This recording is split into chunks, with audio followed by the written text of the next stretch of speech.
मिथिला में आके चकोर बन गया। अयोध्या में तो यही गोस्वामी जी ने कहा था, रामचंद्र मुख चंद्र चकोरा। अयोध्या वासी सब चकोर बन करके उनके मुख चंद्र का दर्शन करते थे। पर आज ये अयोध्या का चंद्रमा शरद पूर्णिमा के दिवस पर चकोर बन गया। श्री किशोरी जी के मुख चंद्र का दर्शन करते हुए और तब परम पूज्य महाराज श्री कहते हैं कि दर्शन के पूर्व प्रभु के हृदय में ये जो प्रेम, जब मणि कंकण आभूषण उनके हृदय में राग उत्पन्न कर रहे हैं, तो दर्शन से पहले श्रवण के द्वारा ही ये अद्भुत परिवर्तन, जो शांत रस प्रभु का पवित्र मन अभी तक था, उसमें क्षोभ का उदय हुआ। महाराज श्री कहते हैं कि संसार में दृष्टि को, क्योंकि ये सौंदर्य जो हम देखते हैं ये नेत्रेंद्री दृष्टि का विषय है, पर समाज में तो दृष्टि को ही परम प्रमाण माना जाता है। चाहे आप न्यायालय में चले जाए, हमारे न्यायाधीश महोदय जी बैठे सामने, जो कुछ कहता हूं अपनी आंखों से देख के प्रत्यक्ष गवाह बन करके दृष्टि को ही परम प्रमाण। पर हम लोग जो आस्तिक लोग हैं, क्योंकि हमारी परंपरा तो श्रुति परंपरा है, हम नेत्र को महत्व न देते हैं, श्रुति को महत्व देते हैं। दृष्टि नहीं, श्रुति प्रमाण है हमारे। महाराज श्री कहते हैं ये भगवान श्री राम का प्रेम ये श्रुति सम्मत प्रेम है। ये पता चल गया कि दर्शन से पहले ही जो प्रेम उत्पन्न हुआ है, तो ये श्रुति का समर्थन है प्रभु के प्रेम में। ये दृष्टि के बाद, दर्शन के बाद उत्पन्न नहीं हुआ। और जब श्री किशोरी जी और प्रभु एक दूसरे के सामने अब जो दर्शन हो रहा है, देखिए प्रत्यक्ष नहीं है। चली अग्र करी प्रिय सखी सोई, प्रीति पुरातन लगई न होई। श्री किशोर जी पहुंच गई बाग में, पर कहीं ऐसे प्रत्यक्ष खोज रही है। चितवत चकित चहुदिस सीता, कहाँ गए नृप किशोर मह चिंता। बहुत अद्भुत। जहाँ बिलो की मृग सावक नैनी, जनु तहाँ बरिस कमल सुत सेनी। गोस्वामी तुलसीदास जी, जिसके पास वो दृष्टि है, रसिक भक्तों के पास, अगर कोई साधारण व्यक्ति पुष्प वाटिका में प्रवेश करके दर्शन करे तो कहेंगे हाँ बहुत सुंदर फूल है, बहुत सुंदर पुष्प है, अद्भुत सौंदर्य है। पर एक भक्त जब उस वाटिका में देखता है तो प्रकृति के कण कण में उसे ईश्वर झलकता हुआ, जागता हुआ दिखाई देता है। तो जहां पूरा वातावरण श्रृंगारमय हो गया है, लताएं और वितान, पक्षी भी उसी तरह से गान कर रहे हैं, और श्री किशोरी जी खोज रही और प्रभु का एक दूसरे का। अब दूर से सखी ने लता ओट, तब सखी न लखाए। ये लखा लता क्या है? महाराज श्री कहते प्रकृति की प्रतीक है। तो प्रकृति के आड़ में प्रभु सामने नहीं दिखेंगे अगर आप खोजना चाहे तो, पर जिसके पास देखने की दृष्टि है उनको सर्वत्र दिखेंगे। वो लता की ओट में झांकता हुआ ईश्वर दिखाई देगा। वो सखियों जो भावनामयी है उनको प्रभु दिखाई दिए। और तब क्या हुआ? उनका भय विलोचन चारे हुआ चंचल। दोनों प्रिया प्रियतम जब एक दूसरे का अपलक दृष्टि से दर्शन करने लगे, क्या स्थिति हुई? उनका नेत्रों की चंचलता समाप्त हो गई। गोस्वामी जी से पूछा आप इतने श्रेष्ठ कवि है, कोई उपमा तो दीजिए। और तब क्या अद्भुत गोस्वामी जी ने जो रस भर दिया। उनका चारों नेत्र जो है अचंचल हो गए। उसकी तुलना किसे के मनहु सकुची निमित जे उद्रगंचल। अब उपकथा आप लोगों को मालूम होनी चाहिए कि श्री किशोरी जी महाराज जनक जिस वंश में जन्म लेते हैं वो है निमि वंश। निमि उनके पूर्वज है महाराज जनक के। वो कथा आप जानते हैं, नहीं तो पढ़िए आप पुराणों में। तो महाराज निमि को श्राप था और इसलिए संसार के प्रत्येक व्यक्ति की नेत्रों में उनको स्थान दिया गया और इसीलिए जो पलक झपकने की प्रक्रिया को एक निमेष जो है वह शब्द वहां से साहित्य में उत्पन्न हुआ। तो जब वे दर्शन कर रहे हैं निर्निमेष, ऐसा लगता है कि पलक झपकना बंद हो गई। तो ये निमि राजा जो बैठे हुए थे, क्या हुआ? अब गोस्वामी जी की काव्यात्मक उत्प्रेक्षा आ गई कि जब उन्होंने देखा कि मेरी वंश की कन्या, उसके हृदय में अनुराग उत्पन्न हो रहा है और उसके प्रियतम के प्रति वो स्नेह प्रणय निवेदन कर रही है, वो दिव्य भाव अनुराग श्रृंगार रस उत्पन्न हो रहा है। तो जहां ऐसे युवा युवती स्नेह एक दूसरे के प्रति जब जो है अब समर्पित करते हैं, ऐसे समय में अगर घर के बड़े बूढ़े हो, किशोरी जी की जो सखियां हैं, युवतियां हैं, अगर दुल्हन की है तो यही कहेंगे ना बूढ़े लोग बैठे कि भाई अब आपका कुछ काम आगे देख लीजिए, जरा इन लोगों को थोड़ा टाइम दे दीजिए, आप यहाँ से निकल जाइए, निकल लीजिए, थोड़ा आपकी भूमिका यहाँ नहीं है। गोस्वामी जी ने एक बार नहीं 2 बार पलकनी हूं परिहरी निमेशे, ये जब निर्निमेष दृष्टि से, अपलक दृष्टि से प्रिया प्रियतम राघव और जनक नंदिनी एक दूसरे के सौंदर्य का पान कर रहे और राग की परिपूर्णता स्नेह का निवेदन कर रहे हैं, उस समय निमि राजा धीरे से निकल लिए कि यहाँ मेरा बैठना उचित नहीं। और तब पृथ्वी माता के हृदय में हर्ष की पराकाष्ठा हो गई कि ये बहुत अच्छा हो गया, भले महाराज जनक हमारे यहाँ विवाह मंडप में नहीं आए पर उनके पूर्वज यहाँ पर उपस्थित थे और उन्होंने सहयोग किया इस विवाह में और समर्थन भी किया, तो ये विवाह प्रामाणिक हो गया। अब श्री किशोरी जी जब प्रभु का दर्शन कर रही है और यहाँ लक्ष्मण जी महाराज, मैंने कहा यहाँ पुरुष वृत्ति नहीं, सब नारी वृत्ति में समर्पण भाव से प्रभु की मनस्थिति को देख करके धीरे से अंदर लता कुंज में ले जाते हैं और उनका श्रृंगार करते हैं। प्रभु आज निश्चित रूप से जब प्रभु का विवाह होना है, सजाना शुरू कर दिया। प्रभु कलियों का सारा श्रृंगार मोर पक्ष बांध दिया, अद्भुत कलात्मक श्रृंगार। और श्री किशोरी जी की स्थिति क्या है? उन्होंने प्रभु देख ही रूप लोचन ललचाने, और जो प्यास थी सामने सौंदर्य का आगार प्रकट हो गया, पर अब प्यास बुझी नहीं, अब लालसा और बढ़ गई और पाने की। देखी रूप लोचन ललचाने, हर्षे जनु निज निधि पहचाने। कोई बहुत समय से किसी की निधि खो गई हो और खोजते हुए अचानक मिल जाए तो कितनी प्रसन्नता होती है कि खोई हुई निधि प्राप्त हो गई। श्री किशोरी जी को प्रियतम का दर्शन हो गया।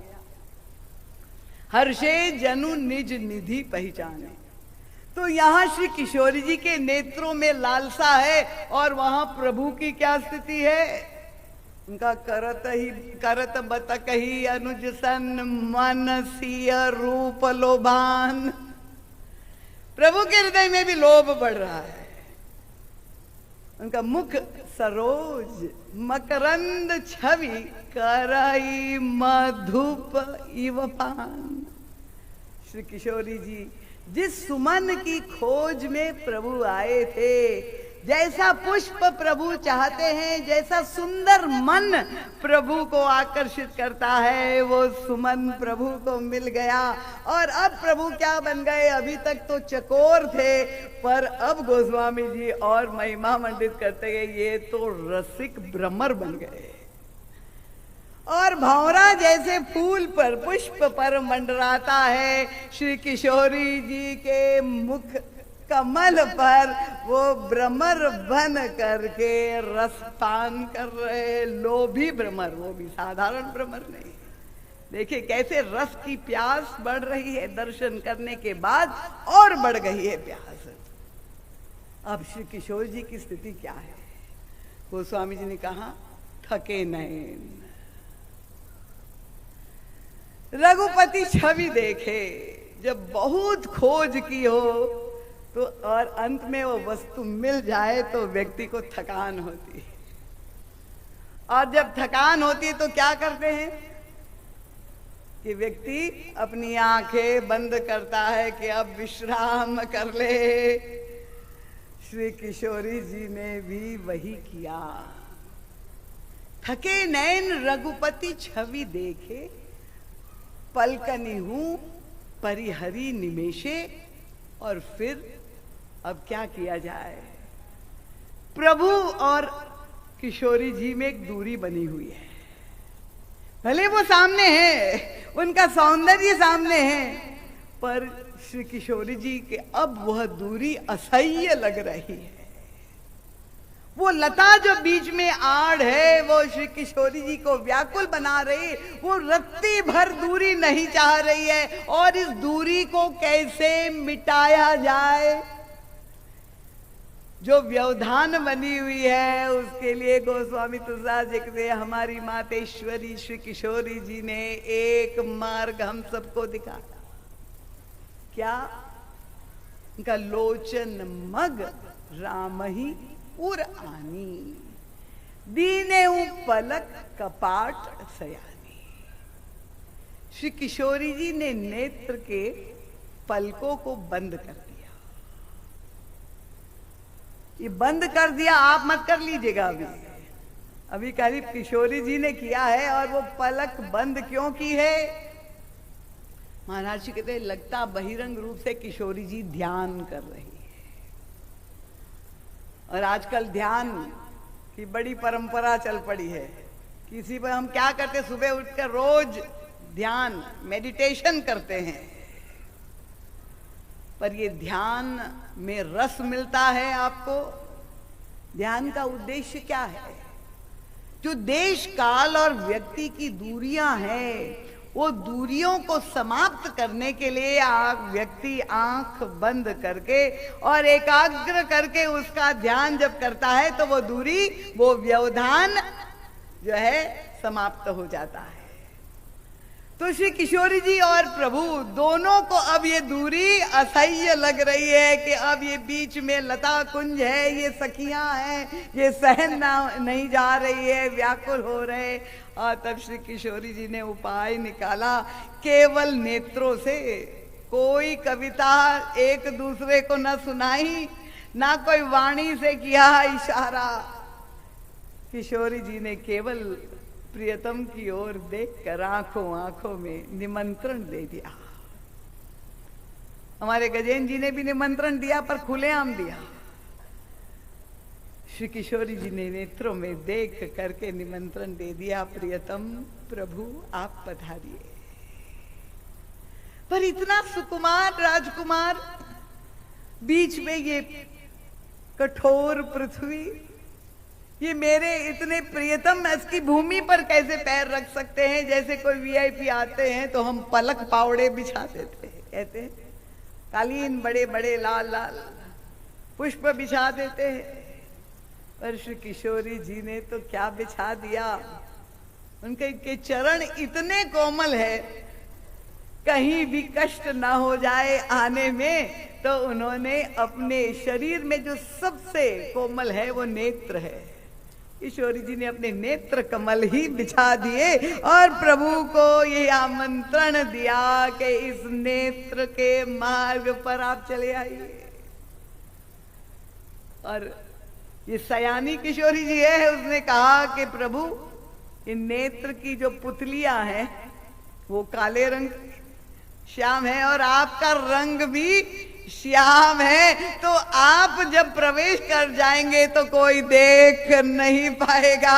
वही नेत्र मार्ग से आप अंदर हृदय के निवृत्त निकुंज में प्रवेश।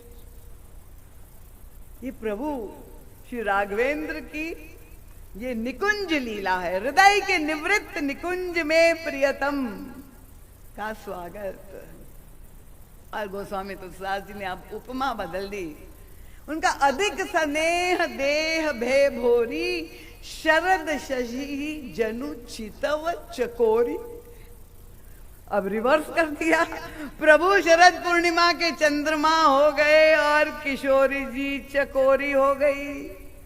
पहले कहा था कि प्रभु चकोर बन गए, अस कही पुनि चितये तेहि ओरा, सीय मुख शशि भय नयन चकोरा।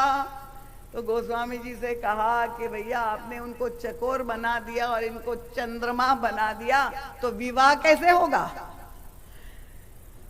मिलन तो चंद्रमा और चकोर का विवाह नहीं होता। तो उनका लो मैं चकोरी बना देता हूँ सीता जी को।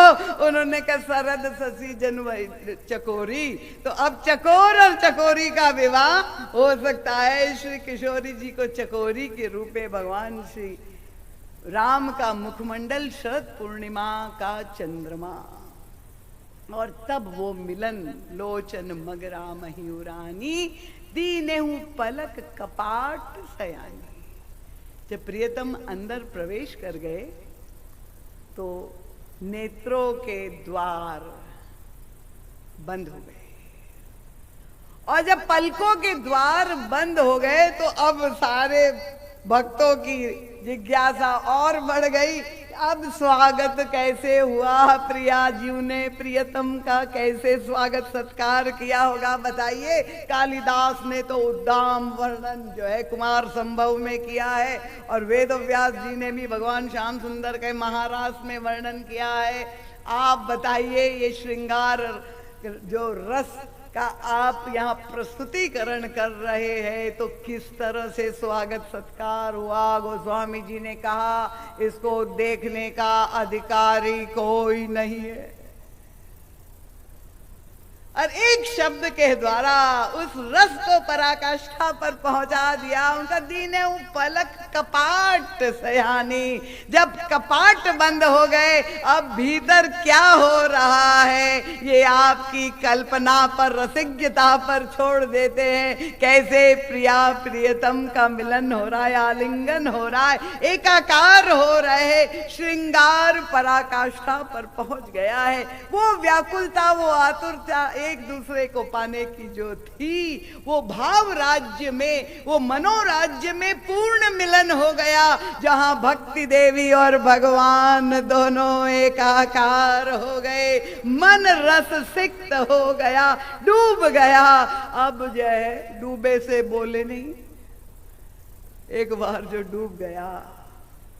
गोस्वामी तुलसीदास जी ने गीतावली रामायण में बहुत सुंदर एक पद लिखा है।